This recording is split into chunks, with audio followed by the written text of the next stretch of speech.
Pertaining to the 24, I had a multiple choice question on where to store customer complaints. Out of the 4 choices, 2 were bogus. That's pretty standard.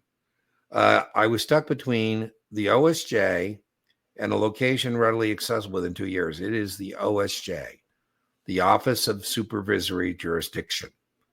Any record could be stored in a location readily accessible, but complaints are supposed to be forwarded from the branch office to an OSJ. So I would answer that OSJ. Brian, you're what do you think? Absolutely. There's no doubt. I love the structure of this question. I really do.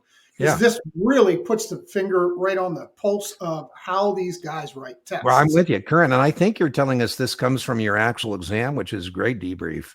That doesn't sound to me, Brian, like a practice test question. No, exactly. It sounds like because we all know, well, for the 24, there is this rule about readily accessible business, but it's not readily accessible at the branch office or at the rep's home in his bottom desk drawer, even though it's readily accessible. It has to be at the OSJ.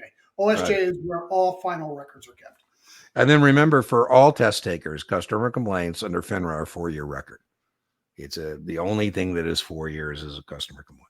And then for everybody, customer complaints have to be handled by a supervisor. Reps can't handle their own. So as a general securities principal, you're the one who has to handle that kind of thing.